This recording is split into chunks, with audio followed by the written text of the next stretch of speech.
Good morning बच्चों। आज का हमारा टॉपिक है इंट्रोडक्शन टू रिसर्च मेथोडोलॉजी, अनुसंधान व्यवस्था विज्ञान से परिचय। सबसे पहले इसका परिचय देखते हैं अर्थात इंट्रोडक्शन। चलो स्टार्ट करते हैं। ज्ञान अर्जन की इच्छा या आकांक्षा कभी न समाप्त होने वाली क्या है प्रक्रिया है, तथा इसे ही हम सरलतम रूप में क्या कह सकते हैं अनुसंधान या शोध कहते हैं। यह दुनिया जो है नई नई वस्तुओं को खोजने और निरंतर प्रयासों के परिणाम स्वरूप ही विकसित हुई है। शोध को प्रक्रिया में लाने के उद्देश्य से नवीनतम विधियां अस्तित्व में आई है। यह तथापि जो कोई भी क्षेत्र हो जिसमें अनुसंधान प्रक्रिया चल रही हो, यहाँ अनुसंधान व्यवस्था विज्ञान की निर्धारित रेखाएं एक समान रहती हैं। अर्थात इसका मतलब यह है कि कोई भी अनुसंधान हो लेकिन इसकी निर्धारित रेखाएं क्या है एक ही समान होती हैं। यद्यपि उद्देश्य जनसंख्या जिसके प्रति प्रश्न को संबोधित किया जा रहा है वह भिन्न है। कुछ मौलिक नियम जिन्हें प्राय मानक परिचालकीय कार्यविधियां भी कहा जाता है, ये नियम सभी क्षेत्रों में एक समान होते हैं। निसंदेह इन्हें वैज्ञानिक शोध हेतु सुगमतापूर्वक विकसित किया जा सकता है एवं ये सामाजिक विज्ञान शोध के लिए अस्पष्ट है। एक विषय तथा अन्य विषय के मध्य अंतर उत्पन्न होते हैं, परंतु इनमें अंतर निर्भरता पाई जाती है, मतलब एक दूसरे पर ये डिपेंडेंट होते हैं। यह देखा गया है कि अनुभव सिद्ध अध्ययनों में तथा सैद्धांतिक अध्ययनों में सैद्धांतिक विचारिताओं में के निवेश होते हैं। चाहे इसका मतलब यह है कि अनुभव सिद्ध अध्ययन हो या सैद्धांतिक अध्ययन, दोनों में ही क्या होता है सैद्धांतिक वैचारिकताएं होती है। हम स्वयं सिद्धांत के समर्थन के लिए अनुभवजन्य प्रमाणों को देखते हैं। इसमें प्रयुक्त शोध अवधारणाओं एवं विधियों की सूझबूझ रखना अत्यंत ही महत्वपूर्ण होता है। इसके पूर्व कि कोई शोधकर्ता शोध कार्य को अपने अधीन किए जाने की पहल करे, मौजूदा अध्याय आधारभूत शोध अवधारणाओं की भीतरी अंतर्दृष्टि को क्या करता है उपलब्ध कराता है। तो ये हुआ था कि अनुसंधान एक्चुअल में क्या है और इसमें क्या होता है। अब इसकी हम परिभाषाएं देखते हैं। तो परिभाषा में सर्वप्रथम हम देखते हैं कि यह पदार्थों स्रोतों का एक संगठित एवं व्यवस्थापूर्ण अध्ययन है। नई वस्तुओं की खोज करने के प्रयोजन से हम क्या करते हैं तथ्यों को स्थापित करने तथा नए निष्कर्षों पर पहुंचने के लिए हम शोध करते हैं। देखो मैं फिर से इन्हें बताती हूँ तुम्हें कि पदार्थों व स्रोतों का एक संगठित एवं व्यवस्थापूर्ण अध्ययन है। इसमें हम नई वस्तुओं का खोज करने के उद्देश्य से तथा तथ्यों को स्थापित करने एवं नए निष्कर्षों को पहुंच के लिए हम क्या करते हैं शोध करते हैं। एक सुनिश्चित योजना, एक व्यवस्थित पहुंच जिससे नए सिद्धांतों को विकसित किया जा सके या विभिन्न प्रश्नों के हल ढूंढे जा सकते हैं, ये कार्य किस में किया जाता है शोध में किया जाता है।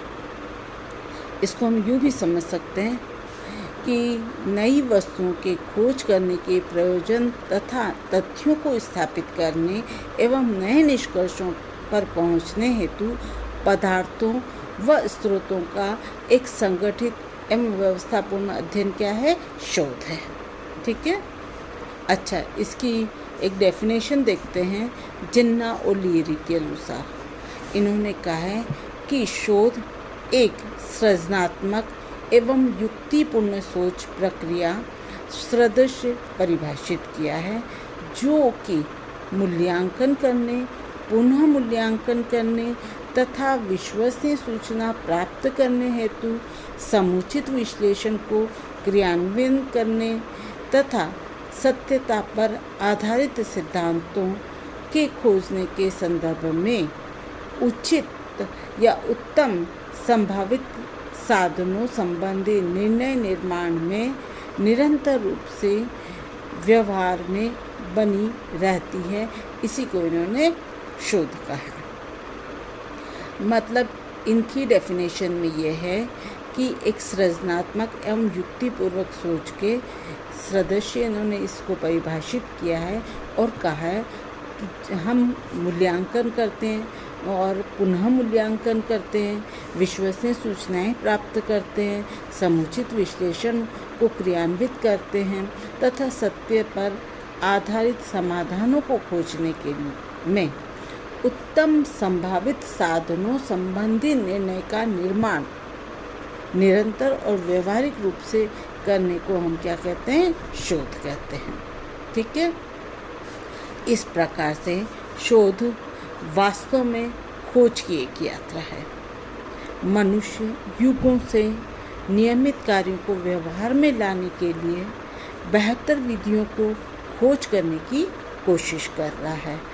इस बात के लिए एक बेहतर व्याख्या की खोज की, किस लिए चीज़ें, घटनाएं एक विशेष ढंग से घटित होती है तथा पुनरावृत्ति वाले प्रश्नों के बेहतर उत्तर पाने का मनुष्य लगातार या घोर प्रयास कर रहा है।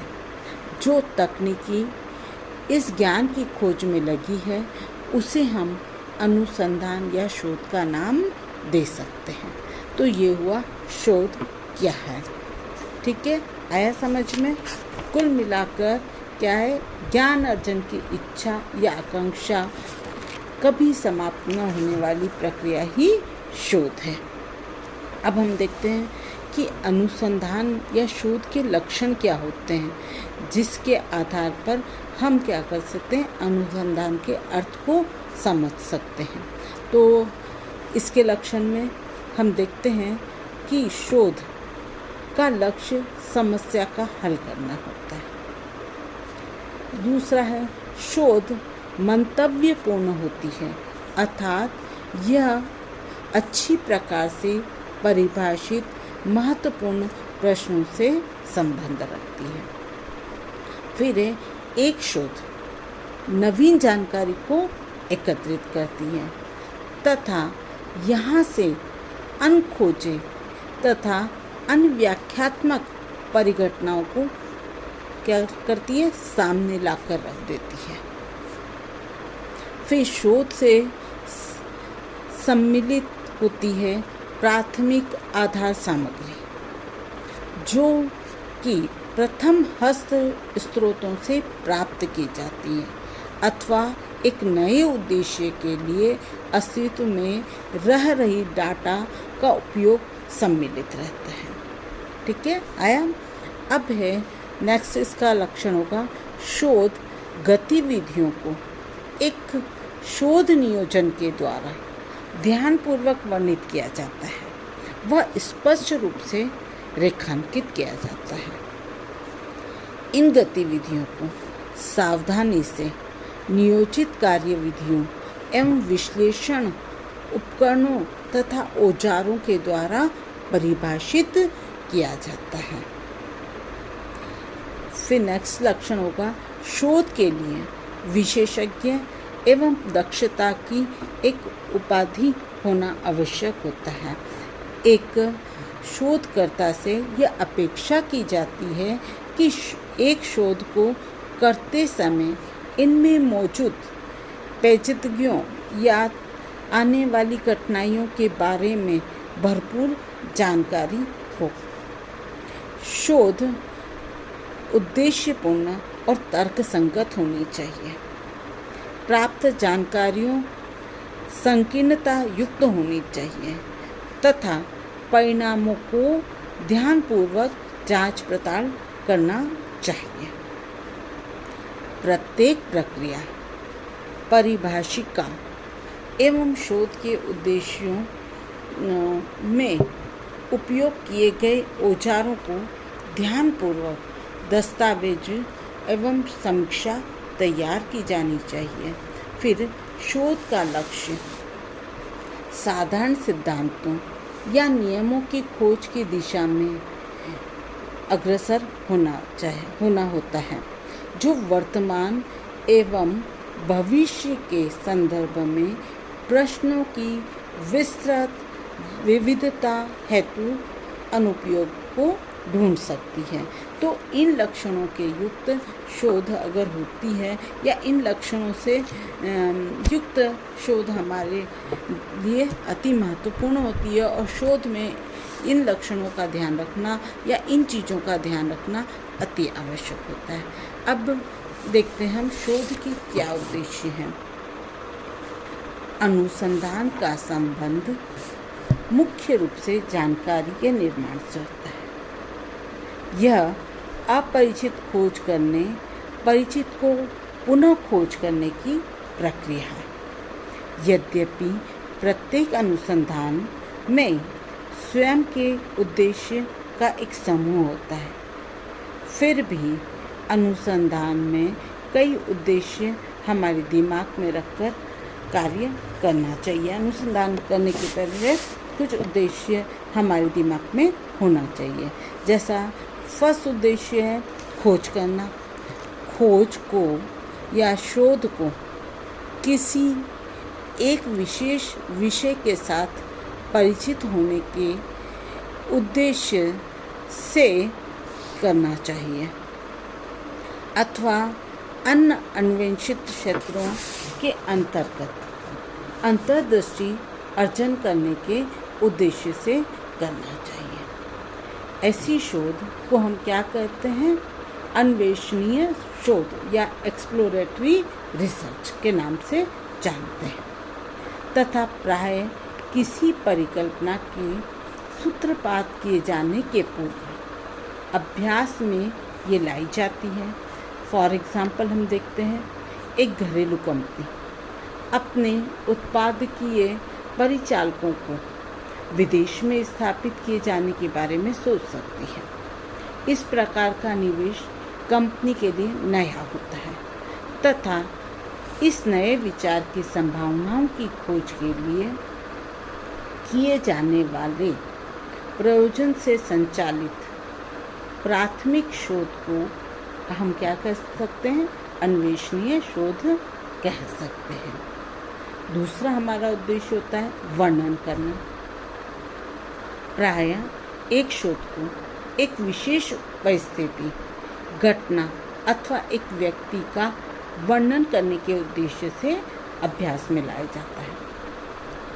उदाहरणार्थ, एक विशेष प्रांत में लिंग के आधार पर आर्थिक दशा, धर्म इत्यादि, जैसा कि पूर्ववर्ती मतदान में देखा गया है, मतदान में किए जाने वाले नमूने के अध्ययन हेतु एक अध्ययन को अभ्यास में लाया जा सकता है। ऐसे शोधों को व्याख्यात्मक अध्ययनों के नाम से जानते हैं, चूँकि ये अध्ययन उन घटनाओं से संबंधित हैं जो पहले घटित हो चुकी है। अतः इन अध्ययनों को भी हम एक्स पोस्ट फैक्टो स्टडीज़ भी कहते हैं, अर्थात पूर्वोत्तर तथ्य आधारित अध्ययन भी कह सकते हैं। अब हमारा तीसरा उद्देश्य होता है अनुसंधान का समस्या का निदान करना। जब किसी अनुसंधान को या अध्ययन को इस उद्देश्य से किया जाता है जिसमें पता लगाया जा सके कि कितनी बारंबारता के साथ एक विशेष घटना किसी अन्य घटना के साथ सहसंबंधित है, तो इसको निदानात्मक अध्ययन कहते हैं। उदाहरणार्थ, एक फास्ट फूड श्रृंखला ने एक मल्टीप्लेक्स के निर्माण जो निर्गम द्वार है के औचित्य को जानने के प्रयोजन से एक शोध का संचालन किया।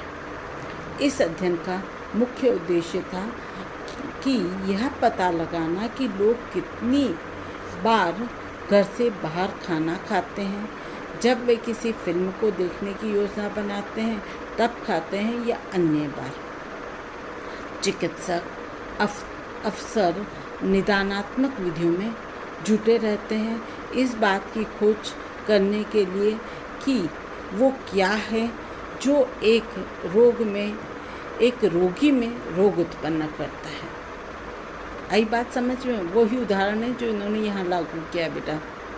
इस प्रयोजन में रोगी से वह असंख्य प्रश्न पूछते हैं तथा रोग के लक्षणों, चिकित्सकीय जांच, निरीक्षण के आधार पर अंततः चिकित्सक निदानात्मक परामर्श देते हैं। ऐसे अध्ययन को हम क्या कहते हैं? निदानात्मक अध्ययन या निदानात्मक शोध। अब हमारा नेक्स्ट उद्देश्य होता है कारणजन्य संबंध स्थापित करना।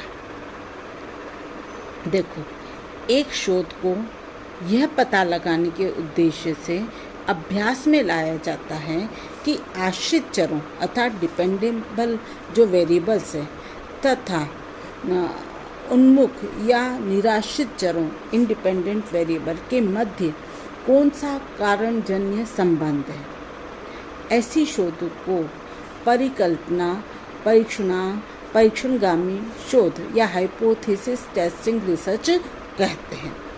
उदाहरण के लिए पोलियो का टीकाकरण तथा पोलियो उत्पत्ति, रोकथाम तथा उन्मूलन की प्रभावशालिता के मध्य एक परिकल्पना क्या कहलाती है?